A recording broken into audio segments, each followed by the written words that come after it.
or people you thought were close to you, they might switch up. Hey man, that's how you manifest a downfall. He put that negative energy in the air, and the negative energy came back to bite him in his eyes. Manifestation works in both ways. It just went in a way that he projected it to go. That's straight like that.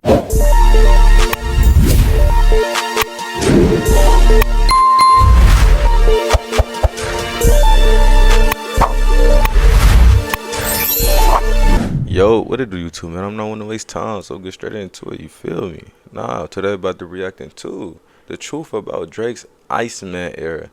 I thought he was in a certified lover boy era. I don't know what the fuck Iceman era is, but we gonna figure it out today. Hey, let's get straight to it. Yo, what's good, y'all? Welcome back to the channel. Yo. And today we're diving into Drake's newest persona, the Iceman. Drake wants the world to believe he's cold now, that he doesn't care, that betrayal froze his heart and birthed a new version of himself. But in this video, we're unpacking the sad truth about Drake's new Iceman era. Now let's rewind back to when this whole thing started. On June 30th, this post-beef Drake. Gotcha. Hot Twist burner account posted a photo of an ice container along with what looked like a new profile picture. Speculation started immediately. Was this a teaser for his next album? A rebrand? Nobody knew for sure, but the timing of that post, that's key. Because about 1 week earlier, Kendrick Lamar threw a funeral for Drake's reputation. Damn. Live at the Pop-Out concert in LA. That's crazy. Juneteenth. Sold out. Kendrick, YG, Mustard, Tyler, Dr. Dre, all celebrating his victory. And while the crowd went wild to Not Like Us, not once, not twice, but 6 times. Damn.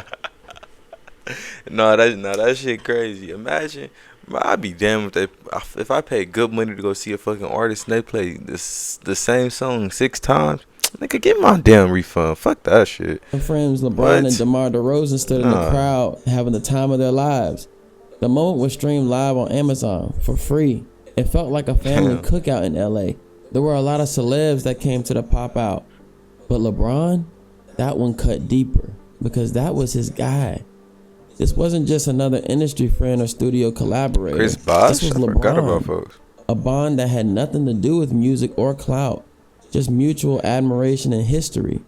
Drake appeared on The Shot back in 2018, one of his most vulnerable public conversations. In 2019, he wore Bronny's jersey in the Money in the Grave video. In 2022, LeBron publicly praised Drake and called him his brother after beating the Raptors. You have some fun playing in front of your boy Drake? Oh, absolutely. That's my brother, man. We support each other. And what really happened behind the scenes? Because ain't no way you go for somebody being your brother to fucking with your brother's ops. Like, let's be real. Bro, you not that disconnected from the culture, are you, bro? Because ain't no way that happened. I got to know if y'all find a video, please DM me the video so I can see what the fuck really happened with Drake and LeBron. Because that's crazy. The endeavor that we do, I come here to his hometown. He make me feel like it's my hometown. And whenever he comes to where I'm at, it's vice versa. And in that same year, Drake donated $1 million to LeBron's I Promise Foundation. $1 million? That wasn't PR. That was real friendship. Off camera.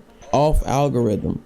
So when Drake saw LeBron vibing to Not Like Us, the song accusing him of being the anthem tearing his name down, that might have been the final tipping point. And suddenly, it all makes sense. The timing of the Iceman rollout. The switch in tone, the shift in persona, not because Drake had evolved into something colder, but because he was broken. Then came July 4th, 2025. Nah, that is fucked up, bro. Iceman Episode 1 drops. The first official installment of a concept Drake had been teasing for over a year. The video opens with a bizarre live stream at 9 p.m. Drake working a blue-collar job for a company called the Iceman based in Toronto. It's literal and metaphorical. He clocks in, walks the warehouse floor, measures a giant block of ice. Then during lunch break, he nukes a meal in the microwave, sits alone, and watches himself performing, yelling, "City is mine." I'm going to tell you about my city because, I feel like I say city is mine, you know what I'm saying? And the single drops, "What Did I Miss?" I don't give a f if you love me. I don't give a f if you like me. How could some people I love hang around pussies who try me? And sure, it sounds cold, crazy, bro. Detached. But anyone who's followed Drake knows that ain't true. Scratch the surface, you don't find ice. Prompter People's Hold on. Pocket Queue You is the probably most about to tell me modular what and professional I'm gonna get an ad smartphone block when I teleprompter get with the monetized. ability Don't to worry, upgrade to a You find heat, emotion, resentment, a man who cares too much. Yeah. This theme carries through the track. Drake airing out his bitterness over one-sided loyalty, disloyal friends, and backstabbing peers. He keeps asking, what did I miss? Like he didn't see the snakes. Like he didn't see the betrayal coming. Like he didn't see LeBron, the man whose number is tattooed on his arm, dancing to Not Like Us. This whole cold and detached. Hey, I'm still stunned on what I say. That's not. Nah, Kevin Gates, he went too far. He got a nigga name face tatted. But I guess that ain't. Nah. That's different. He just got his basketball number. And find real Motherfuckers get Kobe number and all that extra shit all the time. So, nah. there. Take Drake that said, back. I saw bro went to pop out with them, but been riding gang since headlines. And for everyone asking why LeBron caught a stray and what did I miss, that's why. People were confused. LeBron's not a rapper. He didn't diss Drake. Yeah. But that wasn't about rap. That was about betrayal. What happened? Real life pain. Watching the one friend who wasn't in the industry, who didn't need anything from you. If Drake was truly cold, he wouldn't have flinched. He wouldn't have acknowledged it. But instead, it shattered him. Because beneath all the theatrics, there's real emotion there. Still real disappointment. Still hope that someone like LeBron wouldn't fold like the rest. And that hope getting crushed, that's not something you just shake off. Here's the truth. Drake has never been emotionally distant. His entire career was built on telling us how much he felt excluded, heartbroken, and misunderstood. He was vulnerable in an industry that rewarded stoicism, and fans loved him for that. That honesty set him apart. But over time, that vulnerability became his curse. Every few years, the cycle repeats. Drake forms new alliances, they fall apart, he vents in the music, says he's done caring, and then it starts again. French No New Montana? Friends dropped 11 years ago, and yet Drake's made more friends and fallen out with more people than just about anyone in hip-hop. That Iceman persona, it's not a fresh start, it's just the same old cycle. My real friends are definitely in the building. But I'm going to tell you, you're going to come to a point in life where people you thought were friends, or people you thought were close to you, they might switch up. Hey man, that's how you manifest a downfall. He put that negative energy in the air, and the negative energy came back to bite him in his eyes. Manifestation works in both ways. It just went in a way that he projected it to go. That's how, straight like that. Come on, that's his voice. You'll come to that realization. Where you at in life, you probably been there and you'll be there again. Oh, you icing me? What did I do to you? You used to be my best friend. Now I never trust you. Let's talk detachment. If you're truly cold, Bro, who harder than Drake, bro? Let's be real, bro. Who harder than Kendrick Lamar? No, the fuck he's not, bro. Add up to his. you move in silence. But Drake, he's DMing Canadian politicians, calling them goofs for going to Kendrick's show. He's arguing with T-Pain in Instagram comments over a throwaway remark about aging in hip-hop. I think the one thing I learned from Drake, and here's the crazy thing, one thing I learned from Drake, but one thing he hasn't followed his own words. Mm-hmm. Drake said, I want to be one of them people that gracefully bow out and not get kicked out. Yeah. I have ever since said, yeah. you really thank y'all. I appreciate y'all. I'll see y'all when I drop. Don't worry about it. I'll just drop something. Yeah. Let me know if you heard it. Yeah. Drake is like, no, listen. Okay, I got another one. Oh, check this out. Check this out. Y'all didn't like that one? Okay, real quick. Just one more. Let me try one more. And then he's the person that he said, he didn't want to be. Mm-hmm. And I learned that from him. Like when he said that, I want to gracefully bow out and not get kicked out. I was like, you know what? This isn't detachment. This isn't Iceman behavior. This is reactive. He says he doesn't care, but his actions scream the opposite. So what then? So what then, big dog? Don't look away now. See? Don't look away now. Don't look away now. Don't get shy now. We'll fold that up right now. You can't That's say, where that came I don't from? care if you love me or like me, while simultaneously policing everyone's moves online. Yeah, I was about to say, if he truly didn't care, then he wouldn't even put on this Iceman persona. Like the nigga that's narrating this video. I'm glad how he put this shit together. But Drake, if you truly didn't care, you wouldn't even put on this persona. You would just continue being a certified lover boy and act like the shit never happened. Even though it did happen, it might hurt the soul. But you don't never let the world see you down. You know what I'm saying? Don't let nobody see that shit, bro.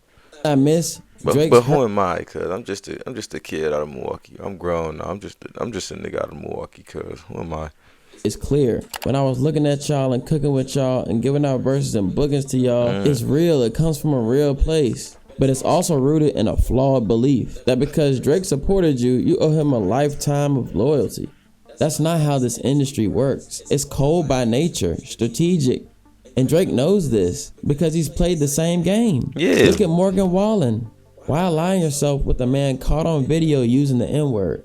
What's the reason? Besides the fact that he's hot right now. If Wallen's seen with Kendrick tomorrow, will Drake feel betrayed? Or will he realize it was never about loyalty, just business? Same with Future and Rick Ross, two artists Drake made classics with. And now, they're standing with Kendrick. Somewhat Damn, because bro. of personal... We can't even get What a Time to Be Alive 2 before I die, cause I gotta wait to a whole nother lifetime to get a What a Time to Be Alive. Damn. But also because they found a new bandwagon and they moved with the wave. So what did you miss? You missed the fact that these weren't friendships. They were transactions, strategic linkups.